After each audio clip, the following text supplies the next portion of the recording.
the head military security. guy, Yeah, right? he's like security for everything. So he's like, yeah, you guys go on out there. Yeah, you go do it. I'll hang back here. Worried about my Bam. security. And they get him, you know? He's like, don't look at me. I'm hideous. That was the elephant man. No. I'm a man. Not an animal. I'm a human being. Oh my God. Oh my God. So that's your setup for the movie. That's your setup. That's where it actually gets you kind of into it. You don't know what the fuck is going on. Nobody knows what the hell happened, but they just gained a really pretty dog. Yeah. Yeah. Then they got this dog. Richard Mauser is like one of the most deadpan characters ever. He's like, come on, dog. What's the matter with you over there? You want to come He's on like in? the sling blade of this movie. Yeah. You want to come on in and have some french fry taters? I got mustard on them. That relish. Yeah. So you really kind of get that introduction, and then they get the idea to go visit the camp. Because they find out it was the Norwegians. Mm-hmm. And that they had only been there for a few weeks or something, right? Or Yeah. Or a month or so? Or They hadn't been there that long on their little research Not long trip. enough to go crazy. Right. It couldn't have been cabin fever. Good old-fashioned cabin fever. No. Nope. Right. No, something's up, right? So we still don't know what the hell's going on. Right. They end up at that Norwegian camp, and he walks through the door. What's the first thing he says? Hey, Sweden! He's like, they're not, Mac, they're Norwegian, not Sweden. Hey, Sweden! That's like the running joke at the very beginning. Yeah. Absolutely. Yeah, all these crazy Swedes. And then just the gore and the amount of craziness that was in their camp, too, was crazy. Right. They walk in, and some dude And has it's slit- McCready and the doctor, correct? Yeah. Yes. Dr. Copper. Yes. So they're in there. You see the axe on the door. The whole place is fucking burned. It's still smoking. They don't know what the fuck's going on. That dude that slit his throat. Yeah. How the fuck did he slit his throat at least 3 inches deep? And then it still slit his wrist too. Fast enough to where the blood still hasn't hit the ground yet. Well, that's because it's so cold. Yeah, exactly. Yeah. Right. So when did they have time to do this? It was like he was sacrificing himself. At Yeah, that you'd point. have to do it fast. Right. If you're that cold. Yeah. It was bad. And he was in front of like the radios and everything Yeah. like that too. Right. So it was like it was a no-win situation for him. They kind of see they kind of go through the whole camp, check the last room. What's in the last room? A big giant block of ice. And he's like, hey, Doc, come here. And they're looking at this fucking thing, and it's completely cut out perfectly. And it's just a weird like block. I don't know. It was a weird ice cube. They got sick of the ice cube trays. Yeah. So they were making their own ice. Just shave it off right there. Yeah. Hey, for their JBs. No, the margaritas. Their JB on ice. That's right. And so then that's when they find the first one. They find the first one and they bring that back. That's when they're in the autopsy room and they look at that first one. And then one of the Dr. Copper is basically like, well, there's no signs of this guy being drunk or fucked up or anything like that. It's kind of weird because the one that John Moffat shot. Right. So they're looking at this other creature like, what the fuck is this? That's when Blair cuts the damn thing open, pulls out a whole series of organs. Yeah. It's like, what the fuck is this? You're still in the dark at this point. You just don't know what's going on. You just kind of see this stuff growing and growing and growing. Then it kind of gets a little bit more into I don't know, just it's still setting up the characters for what you don't know is going to happen too. Right. So like the dog's still walking around the camp. That's when I always thought the dog bit, Bennings, the one guy that got shot. I thought he bit him, but I think he just bumped into him. Right. Cause he's like, oh, lock that dog up. Yeah, you know? I don't think he bit him. Yeah. And I always thought that he kind of like nicked him or bit him or something, because that would lead you to believe that it just takes a particle from this to become the thing. And you don't know if he was a thing at that point. Right. But right before that, you see the dog walking out through the hall and he goes into a room with just a shadow. Yeah. And the dog is fucking badass. And this fucking thing is half wolf, half regular dog, so he's a really, really smart animal. And they do a lot of the behind the scenes talking about how good that dog was. And if you could tell something was wrong, whenever that dog would kind of just look in the right way. People are like, holy shit, back off.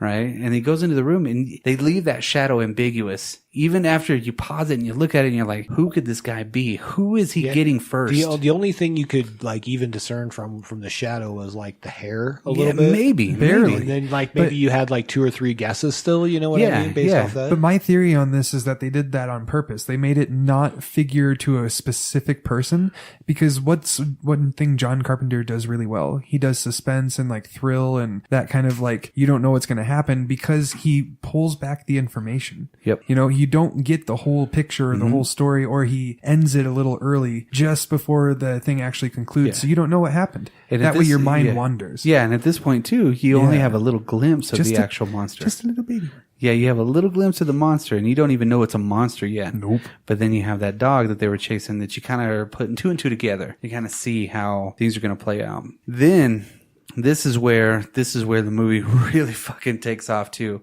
When Richard Mauser takes the dog into the kennel. Oh my God. That scene right there, it's the disbelief of everybody when they see what happens. Or they're like, when he comes in there after hearing the dogs barking and the fucking dog thing starts coming alive and shit like that. He comes in and he kicks the fucking door and the little tentacles fucking like, ouch. Right. You know, and they fucking pull back and shit, you know? What is this, a jellyfish? But it's just literally the disbelief on everybody's face that you see the whole time. They're just like, what the fuck is this? And then they start shooting shit. When I was first watching the movie for the first time and I saw the dog scene, like, I'm like, this dog's really smart through this movie so far. He just seemed like really intelligent dog, right? And then I'm like, okay, they put him in this kennel. He's acting real weird. Okay. You know, but like maybe there's something in there that he doesn't trust. And then all of a sudden he just starts splitting in half. And I'm like, oh, yeah. Okay. What movie am I watching now? What the fuck is this? And it just fucking explodes after that. I mean, that's when McCready, you get to see a little bit more of McCready. Each one of these scenes kind of grows McCready's character into more the leader. Absolutely. Because he just hears something. He's like, what the fuck? He's about to open a beer. And then he's just like, bam, let's go. Yeah. And then everybody's there. And they're all just like, what in the holy shit is this thing? And he's like a man of action for sure. Yeah. I think that the other people kind of look at him as a leader because he's that man of action. Yeah. Like he's the quick decision maker, the steady guy. Which he doesn't like freak out about anything. Yes, exactly. Yeah. He knows when to go into action. He's kind of there. He's like a jack of all trades too in that kind of a way, which and I kind of read a description of his character. He's like a Doc Savage. Yeah. You know, what other movie have we talked about that was like a Doc Savage? Buckaroo Banzai. You know, that time period had a lot of that influence in it from those characters from the 30s, 40s, 50s. Absolutely. Everything like that. And 60s, he was an everyman too. 70s, 80s. Yeah. I mean, Doc Savage was pretty big way back in the day. Big pulp kind of a hero. Just like Buckaroo Banzai. Kind of a deal. Well, whenever they bring the flamethrower in there, and everybody is still just in awe with this giant fucking creature that's flowering. Shit's coming out. Eyeballs. The fucking things hanging from the ceiling because it can't get away. What the fuck? And he's like, torch it. So he goes in there to torch it. Childs goes in there. Keith David. And he's looking at the fucking thing and it's about to get him. And then he's like... He fucking floors it out. Last second, too. That was the fight or flight I was mentioning earlier. He was frozen because he didn't know what was happening. He was so in disbelief that he froze. He couldn't handle it. That's that feeling that you got from the beginning, too, is that disbelief of what's going on. We don't know what's happening this whole fucking time. I had no idea. That's very like a Cthulhu sort of thing. You know, like how their gods are like so ambiguous the way they look that your mind can't handle it. Yeah, you can't even... And you go insane. Fathom it, Yeah, you can't fathom what it is because there's eyeballs coming from them shit. Like I said, I mean, just weird fucking flowers coming out of their fucking stomachs. And the flowers were actually fingers. That they did. I saw that behind the scenes. That was a really cool, super cool, man. And that was the Stan Winston one right there. Right. That was the Stan Winston effect that he did because Bottin kind of turned that over to him. Needed a little bit of help at that time, and they basically was a dude in a suit in that one. Right. But it really wasn't a real. I mean, it was a real guy kind of, but it wasn't the same kind of Frankenstein dude in a suit kind of a deal. Vegetable man. Yeah, it was just fucking weird, you know? So then they put it out and they're just like, what the fuck is this? That's when they discovered that, after Blair does the autopsy on it, that, it's assimilating. Right. It's almost got a complete dog formed. And he's like, this is not a dog. This is not that. You still are just in disbelief because he's like cracking the shit and it's still smoldering and smoking and fucked up looking. Just weird. So it's like, this is just the weirdest fucking shit that we've ever seen. And of course, that I think is kind of a good middle piece because that's part of that dramatic rise that kind of leads you up into the next kind of level of this horror that's going on. I think he did a great job, and he kind of stated this, of building everything to that point. Enough ambiguity that you're like not really 100% sure what's going on. Really good character development. And interaction between those characters to the point now where you're like, okay, now I can do whatever I want. Yeah. Yeah. Now I got you. Right. Now I have you in here and you're part of this movie too. You don't know what the thing. Yeah. Just like you're in the same room, just like in disbelief, like what the fuck is going on? So it really does kind of lead into, that middle part where, and again, I think a good marker for it is when Blair's looking at the computer screen and seeing how long it's going to take over the world for that one organism to do it. 27,000? I think it was like 27,000 hours. I think so. It's almost like right. 2 years or something like that. A little over 2 years or something. We did the math once. Yeah. It's a long time. Yeah. We did it one time. It was a long time ago. That was too much math, really. Yeah. Deja vu. Yeah. What am I, in school? Mom goes to college. Then Your mom goes to college. Then they kind of visit the excavation site at the same time to where they're looking at the tape of everything and they're like, how many hours? Like 9 hours of this stuff. And they find out on the map where they were at, where they found this thing at. So they go and visit it. And that's where you get that beautiful spot. And you get that cool scene where they're on the top of the... You see the hatch open. Yeah. It's exploded a little bit. And then you find the excavation site. But that's where you have to stop because that's where this is a Kurt Russell movie. Because just like Big Trouble in Little China, with his moccasin boots, he's wearing that big fucking crazy woolly hat. And the Wild Bill hat. It's not even a Wild Bill hat. It's too furry to be a Wild Bill hat. He cares for that hat too. And you know why he cares for that hat? Because when he's getting out of the helicopter, he makes sure to duck his head a little bit further to get that big fucking 20-gallon hat out of the thing. And I watched that. It looks like a gaucho, dude. Like back in the, the giant. It's huge.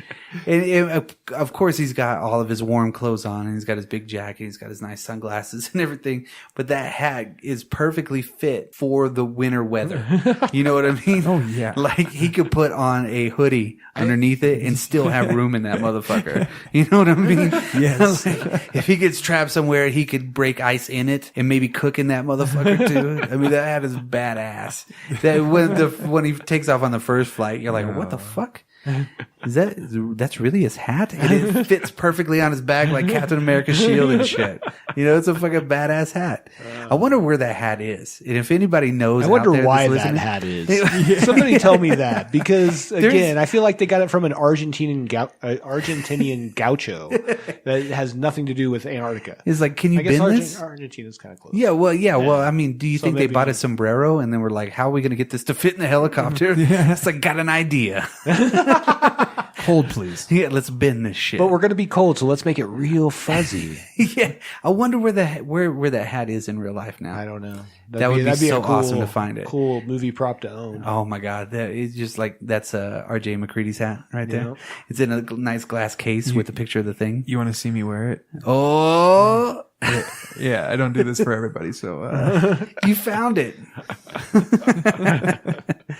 Honestly, that scene where you go into that big abyss where they have the excavation site, it was really beautiful, but also daunting because it's just like there's nothing. Yeah, there's nothing out there, out in the middle of nowhere. Nowhere. He kind of the other guy that's with him kind of guesses 100,000 years trapped in the ice, which it had to have been there longer than that. To be where it was at. Maybe the thing was there for a lot longer than decided to get out. It wasn't and then that froze deep, though. Where they got the thing from, the actual creature wasn't that deep, right? But the actual ship was really deep. Was it? So maybe he came out afterwards after being in hibernation for a while, or they crashed. Some global warming hit. Yes, and he got out a little bit and was like, oh my god, it's cold. Oh, fuck it. Yeah. Yeah. What did he look like inside there too? That's the crazy part. Right. Because you don't know what he originally looked like. I think up until that point, unless you were paying attention in the title scene, where they actually show the spaceship going by and then crashing on Earth, but like it's just in the background. It's not like a big deal. Yeah, really. it's that it's right before the big. So if awesome like you title missed, scene. like if you were running to the movie and you missed the previews and you sat down and missed the title piece, you'd be like, "What the hell am I watching? What is this?" Yeah, you don't really. Wait a minute, it's a space movie. Yeah. Wait, There's a spaceship. This is crazy. This is crazy stuff over here, guy.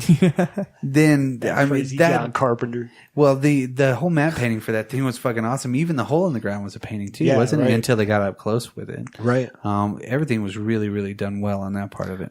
So we get back to the camp. They come back. And that's when Blair pretty much goes crazy at that point. Right. You know, he's like, and you can hear him yelling to himself, things going fucking nuts. They don't know what the fuck's going on. He has a gun and he's even a Wild West shooting. It's like flipping his wrist while he's shooting and shit. You know, he's like the